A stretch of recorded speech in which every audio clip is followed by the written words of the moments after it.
माहौल में चुनाव होते रहे हैं, उसके बाद अब ये चुनाव एक तो लंबे अरसे के बाद हो रहे हैं, ऐसे पुराने तरीके से भी, और लोगों की विशाल जिस तरह की पार्टिसिपेशन है इस चुनाव में, ये भी देखने वाली बात है। और फॉरेन डिप्लोमेट्स आए हुए हैं, वो भी इस चीज को ऑब्जर्व कर रहे हैं, एक्सपीरियंस कर रहे हैं। बिल्कुल, सबसे अहम बात यह है कि एक लंबा इंतजार जो है वो खत्म हुआ, और 10 साल कोई छोटा मोटा अरसा नहीं होता मुनज़्ज़ा।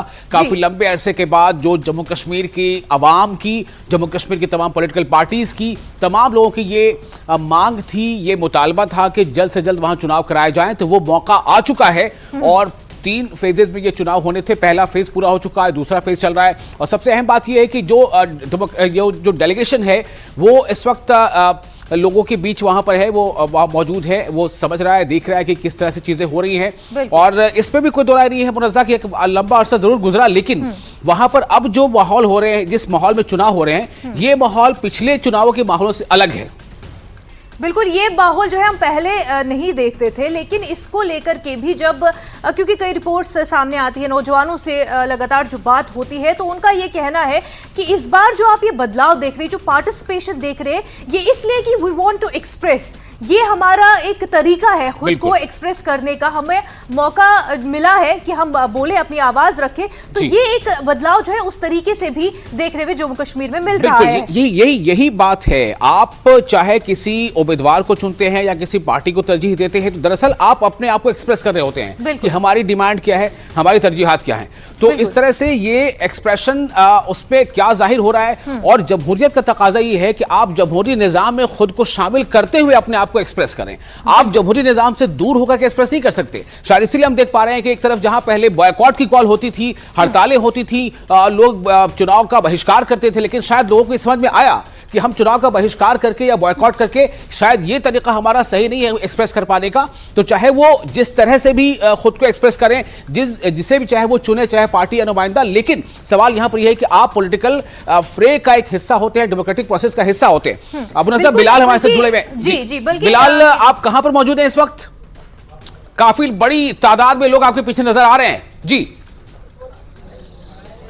बिल्कुल, गुलाबगढ़ कॉन्स्टिट्यूंसी में हम मौजूद है। यहाँ पर बड़ी तादाद में आप जैसा कह रहे हैं कि लोग यहाँ पहुंचे हुए हैं। देखिए, खवातीन है इसमें, और इसमें मर्द है, नौजवान है, बुजुर्ग है, तमाम तरह का तबका जो यहाँ पहुंचा हुआ है। ये 158 पोलिंग स्टेशन है, कलवा इस जगह का नाम है, मिडिल स्कूल कलवा है। तो ये यकीनी तौर से जमहूरियत के इस जश्न में जो है लोगों के यकीन को दर्शाता है कि किस तरह लोग जो यहाँ पर आकर अपने हक राय दही का इस्तेमाल कर रहे हैं। और उनकी तवक्कात और उम्मीदें यही है कि आने वाले दिनों में यहाँ पर जो है बदलाव जो है वो दिखेगा। इनके मसाइल जो है बुनियादी है। जब हमारी कुछ लोगों से बात हुई थी, उनका यही कहना था कि हमारे मसले जो है बुनियादी है, यहाँ सड़क राब्ता नहीं है कहीं इलाके जात में, और ये जो यहाँ पर जो सीट है ये एसटी को रिजर्व है, और इसलिए इन लोगों की उम्मीदें भी यही है कि यहाँ पर इनके जो मसाइल है वो हल होंगे, और आने वाले दिनों में वो अपनी तर्जुमानी जो है वो बेहतर तरीके से चाहेंगे। जैसा कि हम जिक्र कर रहे हैं कि 10 साल बाद जो है ये कॉन्स्टिट्यूंसी के लिए खास तौर से फॉरेस्ट एक्ट क्यों इंपॉर्टेंट हो जाता है, क्यों ज्यादा अहम हो जाता है? बिल्कुल मुनाज़ा, देखिए, फॉरेस्ट राइट इसलिए इम्पोर्टेंट हो जाता है क्योंकि ये पहाड़ी इलाका है। यहाँ पे जो पॉपुलेशन है वो ज़्यादा एसटी पॉपुलेशन है। तो इन लोगों का जो गुजर बसर है वो जंगलों पे मुहित है। इनके जो माल मवेशी है, इनका जो गुजारा है, इनका जो ज़राए आमदन है वो जंगलात और मवेशियों से ही होता है। तो इन लोगों के लिए इम्पोर्टेंट हो जाता है क्योंकि इन्हें जो हकूक मिलने हैं उससे वो है अपने फ्यूचर जनरेशन को। क्या दिक्कतें आ रही थी, क्या ऐसा इंतजामिया की तरफ से? हम लोगों से ही जानने की कोशिश करेंगे कि क्या कर मसाइल इन लोगों के हुए हैं। जी, आप बताइए, क्या नाम है आपका? आपको फॉरेस्ट राइट एक्ट के बारे में सर क्या आपको उम्मीदें हैं, क्या मसाइल अभी तक आ रहे हैं, क्या उम्मीदें वापस आ रही है? बोलिए, नाम क्या है आपका? क्या मसले हैं?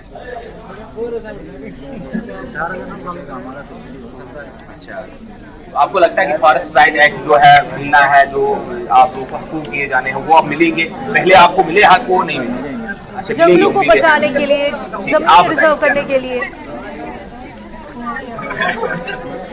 देखिए, फॉरेस्ट राइट एक्ट में यही था कि इन लोगों को वहाँ पे जहाँ ये रह रहे हैं, धोख होती है इन लोगों की, ये जंगलों में गुजर बसर करते हैं, इनको वो हकूक दिए जाए कि वहाँ रहने के। पहले जो है हम देखते हैं कि स्टेट लैंड को इवैक्यूएट किया गया, उसके बाद फॉरेस्ट डिपार्टमेंट ने जंगलों से जो है लोगों को वहाँ पे वेकेट करवाया। तो ये लोग जो है फॉरेस्ट राइट एक्ट के तहत जंगलों के तहफ्फुज़ मुहाफिज बनकर अपना गुजर बसर है जंगलात से करना चाहते हैं, ताकि इनके जो ज़राए आमदन है, जिंदगी का मय्यार है वो बढ़ सके और उनके बच्चे जो है तालीम हासिल कर सके।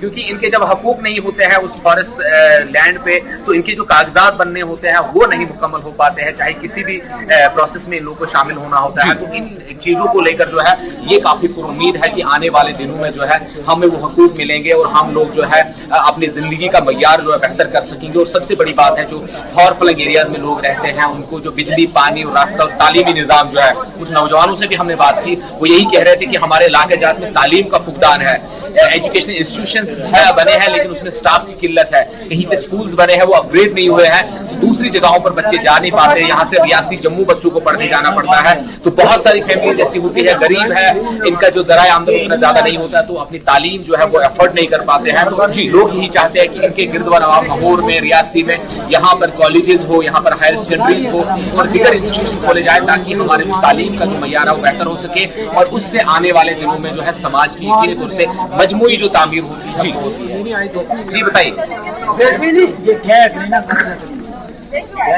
क्या लोग क्या कहेंगे? फिलहाल वो कुछ कहना चाह रहे हैं आपसे। जी मंगे खानो आहा कीजिए ना खानो मंगी बिजली आहा कीजिए ना तेरा जी बिजली मेरा भागी तीसरी जगह को देख को सामने ने मारा हूं बिजली का बिल आ रहा है आपको? बिल दीजिए ना कहां बिल देती पहले मंगी 15,000 को 15,000 देव कुछ बुलाई बीजी हूं तो तब मेरा कुमारा बेटा को मेरा 2 लाख चंदो कर भेड़ क्यों गरीब से पैसे आपको कार्ड नहीं मिला? पीने वाली कार्ड नहीं मिला आपको? हमारा सामने को आते ही बिल्कुल कोई नहीं आता, कोई वीडियो नहीं आता, कोई और नहीं आता, कोई दूजो तो कोई दीजो, इस ग्राम में तो कोई सामने मारा नहीं बिल्कुल। आप वोट दे रहे हो, आपको उम्मीद है? बिल्कुल वोट इंशाअल्लाह वोट देना क्या? अच्छा पानी भी देते रहे हम आज नहीं मुड़ के दें तो पीछे वोट दे। बिलाल, क्या मसला है, क्या तकलीफ है इनकी? कहना है कि अभी बिजली सारी इनका कहना यही है कि आज तक इनके घर पे बिजली नहीं पहुंची है। आज से पहले उन्होंने बहुत बार गुहार लगाई है यहाँ पर बिजली लगाई जाए। उनसे ये कहा जा रहा है कि आप प्राइवेट लोन पर यहाँ खरीद सकते हैं लेकिन पोल वगैरह तार वगैरह के आपको चार्जेस देने पड़ेंगे, फिर जाके आप बिजली लगा सकते हैं। बोल रहे कि कहाँ जाएंगे हम, हमारे पास पंचायती नुमाइंदे नहीं आए, हमारे पास जो पंचायती निजाम को चलाने के लिए ब्लॉक डेवलपमेंट ऑफिसर वो लोग नहीं आए। बिलाल, बिल्कुल ये मसाइल लोगों के पास, लोगों के दरमियान ये मसाइल है।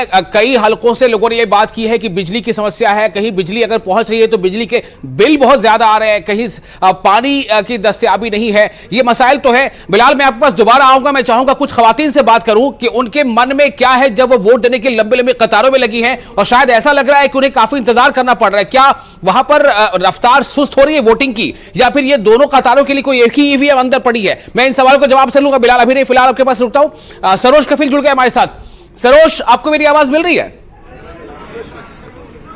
जी बिल्कुल जी, बताएं क्या हालात है वोटिंग का? क्या ये जो वोटिंग का जो अभी पूरा पैटर्न चल रहा है ये क्या बता रहा है? कुछ नया रिकॉर्ड बनेगा? बिल्कुल, देखिए उम्मीद तो यही है। अगर आप बात कर ले पिछले चंद घंटों से आपने देखा कि अराउंड 10% से ज़्यादा जो है वो टर्न आउट हो चुका है और कहीं ना कहीं से उम्मीद जगी हुई है कि इस बार जो टर्न आउट रहेगा वो रिकॉर्ड ब्रेकिंग रहेगा। अभी अभी जहाँ पे हम खड़े हैं वो पोलिंग बूथ है 22 जो सुनवार स्कूल है यहाँ बर्नहॉल वहाँ पे, और अभी अभी यहाँ पे अब्दुल्लाज की फैमिली पहुँची हुई है जिसमें डॉक्टर फारूक अब्दुल्ला खुद हैं, उमर अब्दुल्ला है। उमर अब्दुल्ला ने हाल ही में पॉलिटिकल फ्रेम में अपने 2 बेटों को डाला है, वो भी साथ में है। और कुछ ही देर में उम्मीद यही है कि वो मीडिया को खिताब करेंगे। देखेंगे आपकी सेटअप जो है यहाँ पे लगा के, और जो ही उमर अब्दुल्ला वोट कास्ट करेंगे उसके बाद उम्मीद यही है कि वो प्रेस से खिताब करेंगे। जी जी बिल्कुल सरोज, और इससे पहले हमने देखा उमर अब्दुल्ला ने बयान दिया और उन्होंने कहा कि जिस तरह से फोकस कांग्रेस का जम्मू पर होना चाहिए वो है नहीं, कैंपेनिंग उस लिहाज से हो नहीं रही है, अलायंस में है दोनों पार्टियां, और इस तरह का बयान उमर अब्दुल्ला का। हाँ देखिए, कहीं ना कहीं अगर हम बात कर ले तो उमर अब्दुल्ला ने जो अभी कांग्रेस को लेके ये कहा है कि राहुल गांधी जो है वो कहीं ना कहीं कंसंट्रेट करनी चाहिए, क्योंकि महज 5 दिन बचे हुए हैं तो कहीं ना कहीं उनको कंसंट्रेट करना चाहिए जम्मू पे भी।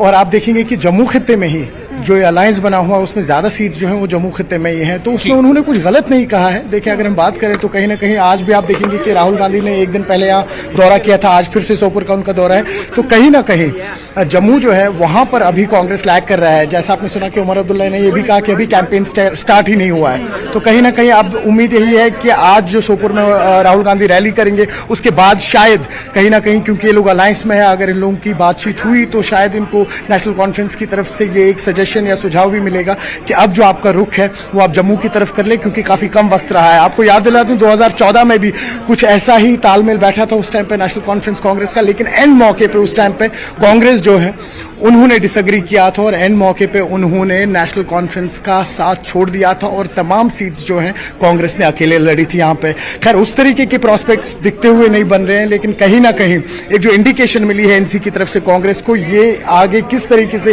डेवलप होगी और इस पे एनसी कैसे, माफ कीजिएगा, कांग्रेस कैसे रिएक्ट करेगा वो कुछ ही टाइम में पता लगेगा। जी बिल्कुल सरोज, मैं आपके पास से थोड़ा जानना चाहूंगा बिलाल के पास, आपके पास कुछ अगर अहम कोई शख्सियत आती है फौरन आपके पास लौटूंगा। बिलाल, मैं आपके पास आ रहा हूं। मैंने ये देखा जहां पर खवातीन खड़ी है वहां देखिए दीवार पर लिखा है मेरा भारत महान, वहां एक नेशनल फ्लैग का एक डिजाइन बना है, बड़ा खूबसूरत झंडा वहां बना हुआ है, पेंटिंग से बनी हुई है और मेरा भारत महान। लेकिन वहां पर यह देखा जा रहा है कि खवातीन जो है वो जमीन पर बैठी नजर आ रही हैं। क्या है ये, रफ्तार कम है, मशीन में कुछ प्रॉब्लम है, या फिर एक ही मशीन में दोनों तरफ से एक एक करके लोग जा रहे हैं, एक मर्दों की तरफ से खवातीन की तरफ से? उमर अब्दुल्ला यहाँ आ चुके हैं, प्रेस से बात करेंगे। बिल्कुल बिलाल, आप रोकना चाहूंगा, उमर अब्दुल्ला के पास चलते हैं। उमर अब्दुल्ला सरोज के पास, सरोज उमर अब्दुल्ला आ चुके हैं।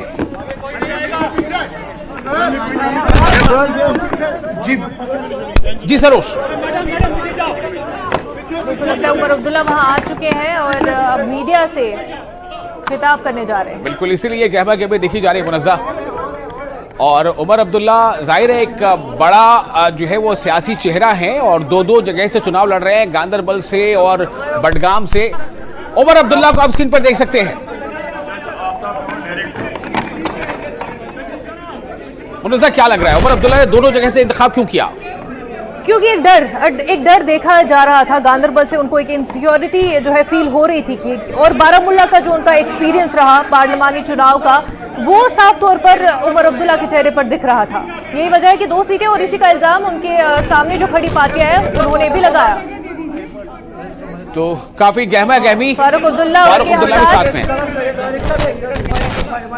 वोट अपना कास्ट कर चुके हैं। उमर अब्दुल्ला, फारूक अब्दुल्ला अपने बेटों के साथ वहां आए हुए थे और हालांकि कितना भी बीजेपी परिवारवाद कर ले, अपने बेटों को पॉलिटिकल इस अफेयर में ला ही चुके उमर अब्दुल्ला। बिल्कुल बिल्कुल। और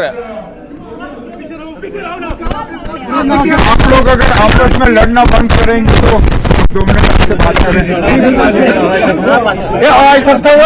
सर आज दूसरे फेज की पोलिंग जो है सुबह से शुरू हुई है। फिलहाल जो रिपोर्ट्स हैं अच्छी तादाद में वोटर जो है अपने वोट का इस्तेमाल कर रहे हैं। अब मुझसे बार बार पूछा जाता है कि हमारी क्या उम्मीदें हैं, हमारी क्या एक्सपेक्टेशंस हैं। मैम, कोई भी उम्मीदवार हारने के लिए इलेक्शन नहीं लड़ता, तो हमारे एक्सपेक्टेशंस यही हैं कि आज ज्यादा से ज्यादा वोट जो हैं नेशनल कॉन्फ्रेंस के उम्मीदवारों को पड़ेंगे। जहां नेशनल कॉन्फ्रेंस के उम्मीदवार नहीं है वहां कांग्रेस के साथ हमारे अलायंस के तहत कांग्रेस के उम्मीदवार को जो है वोट मिलने चाहिए। और उम्मीद ये की जा रही है कि 8 अक्टूबर के बाद अक्सरियत हमारी होगी और नेशनल कॉन्फ्रेंस कांग्रेस की यहाँ पे अलायंस गवर्नमेंट जो है काम करेगी। यही हमारी उम्मीद है।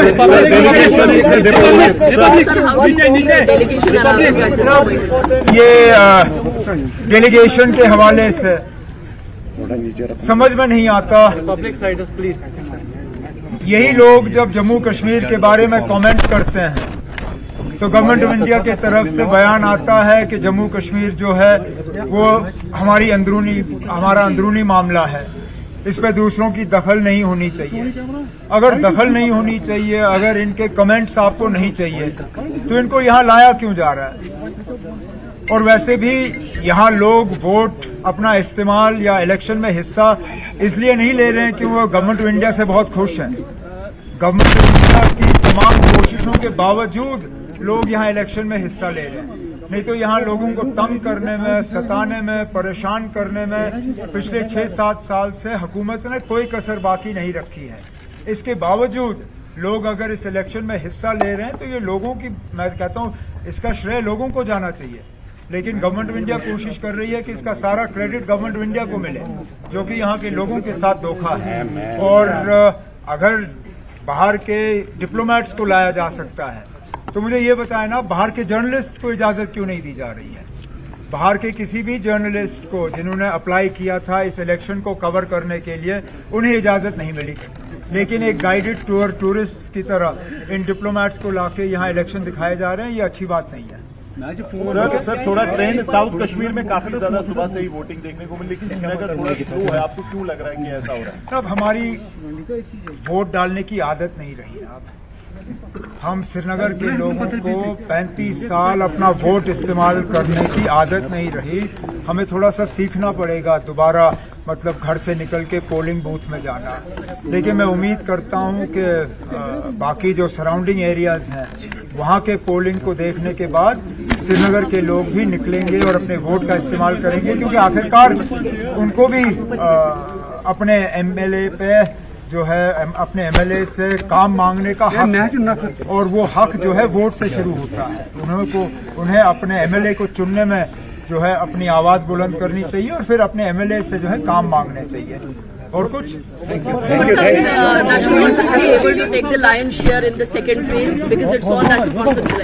इंशाल्लाह।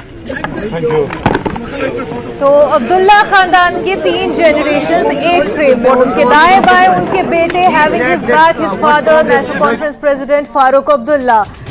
ये जो है एक बार फिर तीनों जनरेशन अब्दुल्ला खानदान की जो दबदबा एक वक्त में रहा है, अब्दुल्ला खानदान का 3 जनरेशंस को याद किया जाता है। लगता है एक बार फिर से वो 3 जनरेशन वाला फैक्टर। विशाल, एक ही फ्रेम में 3 जनरेशन। कुछ बातें उन्होंने कही है जिस पर सवाल उठाया है, और लेकिन मैं सरोज इससे पहले कि हमारे साथ जुड़ जाए, मैं मुनव्वर एक सवाल आपसे करना चाहता हूँ। फारूक अब्दुल्ला से उन्होंने क्यों कुछ नहीं कहा अभी जो है फोर फ्रंट पर? क्योंकि उन्होंने उमर अब्दुल्ला को रखा हुआ है, और अक्सर हमने देखा था चुनाव से पहले, जब कैंपेनिंग भी शुरू होने से पहले ही, फर्स्ट फेज के पहले भी फारूक अब्दुल्ला और उमर अब्दुल्ला के बयान में तजाद दिख रहा था, कॉन्ट्राडिक्शंस दिखने शुरू हो गए थे। अब क्योंकि मौका उन्होंने पूरा बैटिंग जो है उमर अब्दुल्ला के हाथ में थमा दी है, तो ऐसा लग रहा है कि वो मौका भी अब उनको दे रहे हैं पूरा बोलने का। वरना फारूक अब्दुल्ला का ऐसा नेचर हमने देखा नहीं है जहां पर वो खुद ना बोले या खुद कोई बयान न दे। और इंटरेस्टिंगली विशाल, इन्होंने कई बातें यहाँ पर कही। उन्होंने कहा एक्सपेक्टेशंस, उन्होंने 3 बार शब्द जो है इस्तेमाल किया कि what is expected from Omar Abdullah National Conference, जबकि चुनाव ऐसा है कि वहां पर लोगों की क्या उम्मीदें हैं उस पर ज्यादा फोकस होना चाहिए। साथ ही उन्होंने कहा कि हमारी श्रीनगर वालों की जो है 35 सालों से आदत नहीं रही है। देखिए, इसमें तो थोड़ा क्रेडिट उमर अब्दुल्ला को खुद को भी देना चाहिए। बिल्कुल, और मुझे लगता है कि फारूक अब्दुल्ला साहब अगर कुछ बोलते हैं तो उसमें से बड़ी बड़ी सुर्खियां भी अक्सर बनती हैं। तो अगर कुछ वो कुछ क्या कह दे और क्या ना कह दे, ये बहुत अहम होता है। और अक्सर उनकी बातें जो सुर्खियां बनती हैं, तो ये भी शायद कहीं ना कहीं एक स्ट्रैटेजी होगी कि उमर अब्दुल्ला जो है वो मीडिया को फेस करेंगे, ना कि फारूक अब्दुल्ला। और आपने सही कहा कि 3 generation, doctor Farooq Abdullah, next generation Omar Abdullah, next generation 2 उनके बेटे, दोनों फ्रेम में थे। 3 जनरेशन एक साथ फ्रेम में थी। बहुत अच्छी बात की मुनव्वर यहाँ पर। और यहाँ साथ जुड़ चुके हैं यहाँ पर सरोज कफील। एक बार फिर सरोज, आपके पास आना चाहूंगा। 3 जनरेशन एक फ्रेम में नजर आई। एक तरफ बीजेपी है जो स्टाउंच अपोजिशन है और लगातार वो इस बात को लेकर निशाना साधती है कि परिवारवाद, लेकिन फिर भी ये 3 जनरेशन एक साथ, क्या ये मतलब एक डेयरिंग है, या क्या फिर ये एक जम्मू कश्मीर के लोगों की खासतौर से जो एक मेंटालिटी है पॉलिटिक्स को लेके, उसका बिल्कुल आंख से आंख मिलाकर सामना करना है? क्या कहेंगे इसे? देखिए, कहीं ना कहीं आपका सवाल मैं सुन नहीं पा रहा हूं बराबर से, लेकिन जितना मैं समझ पाया हूं, देखिए आप परिवारवाद की अगर बात करते हैं, अगर बीजेपी जो है उन्होंने कॉन्स्टेंटली टारगेट किया है यहाँ की पॉलिटिकल पार्टीज को। आपने पहले भी देखा, न सिर्फ आज आपने उमर अब्दुल्ला की दूसरी तीसरी जनरेशन देखी है, एनसी की आपने ये भी देखा, इनफैक्ट चौथी जनरेशन है। आप शेख अब्दुल्ला से बात कर लीजिए, फिर डॉक्टर फारूक, फिर उमर अब्दुल्ला, और अब उनके 2 बेटे। आपने देखा महबूबा मुफ्ती जो है, उनके भी जो फादर थे मुफ्ती मोहम्मद सईद, उसके बाद महबूबा मुफ्ती और अब इल्तिजा मुफ्ती। तो कहीं ना कहीं अगर बीजेपी, देखिए मैं बीजेपी का यहाँ पे एज अ रिप्रेजेंटेटिव बात नहीं करूंगा, लेकिन एज अ कॉमनर या जो हम लोग ग्राउंड पे देखते हैं उसकी बात करें, तो आप देखिए किस तरीके से जो बीजेपी का नैरेटिव है यहाँ डायनेस्ट पॉलिटिक्स को लेके बिल्कुल सही है। देखिए, अगर आप बात करें पॉलिटिकल स्पेस की, किस तरीके से जो नए लीडर्स हैं या जो नई पॉलिटिकल पार्टीज हैं वो कहीं ना कहीं अपनी स्पेस बनाना चाहते हैं इस डेमोक्रेसी में।